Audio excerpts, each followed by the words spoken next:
90% of the companies I've worked for lost money, and every single one of them ran beautifully, busy, important looking, quietly, gorgeously bankrupt. A company isn't built to make money. It isn't built to be efficient. It's built so someone gets to be in charge of someone else. Profit is a hobby. Power is the product. So let me back up. Part 2 of staying sane. The company is not yours. It never was. You don't get to define quality. The company does. Walk into a place that's pure chaos, held together with tape and prayer, and your instinct screams to fix it. Don't. Organize one thing, your own desk. That's the whole scope. Because the moment you try to fix whether things actually work, you become the problem, not the chaos. You, the annoying one, the guy who isn't being very professional about this. And those quality programs, the certifications, the plaques in the lobby, they take decision-making away from people and hand it to a process. But the whole point was that a person gets to be in charge. So the plaque goes on the wall, goes in the brochure, and not one soul ever follows it. Which is why you never complain about anything. The company was exactly this broken before you arrived, and it'll be this broken long after you leave. Your complaint is a message in a bottle thrown into a building that cannot read. See that trophy? Best place to work. You win it by filling out a flattering questionnaire about yourself or by paying to enter the contest. The trophy isn't a verdict, it's a receipt. When review season comes and they swear it's anonymous, it is not anonymous. It never was. Rate everyone above 70%, write something warm, and do not make a single wave. When they announce the new targets, the big, bold Targets 2.0, nod. Look inspired.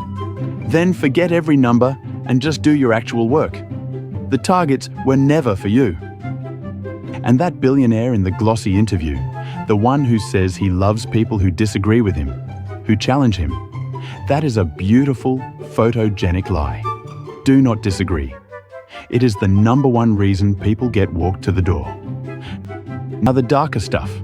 One day you might find the company doing something genuinely illegal. You'll have 2 doors, leave or report. Take the leave door.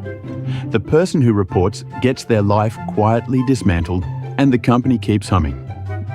There's a lot of that, by the way. The rigged prices. The quiet envelope to whoever picks the supplier. You'll see it. Look away. Whistle. Update your resume. And then there's the theatre. You'll deliver something technically perfect. On time, under budget, flawless, and still get scolded for it. That's normal. Corporate culture invents problems specifically so it can find someone to blame. On a long enough timeline that someone is you, even when it isn't. So you nod, you apologize for nothing, and you pray they don't invent a sequel. You know the fun room? The one in the brochure. Ping pong, the little arcade cabinets, the bean bags. At one company, that room had a purpose. There was a man at the edge of it with a clipboard, quietly logging who played and how much. Enjoy the games too enthusiastically, and your name went on a different list. The fun was the trap. But my absolute favourite, is the meetings. Meetings are the company's DNA. It does not feel alive without them. And one place I worked actually noticed it had too many. So they solved it the only way they knew how. They scheduled a new meeting to discuss the excessive number of meetings. So here's part 2. The company is not yours. It never was. You're a guest in someone else's power trip. So behave like a guest. Keep your desk tidy, your head down, and your expectations at exactly 0. Part 3. The owner's friends, the special employees, and the ghost co-workers you'll somehow end up carrying anyway. If part 2 hit a nerve, drop a comment and subscribe so the whole company doesn't get to you before the list does.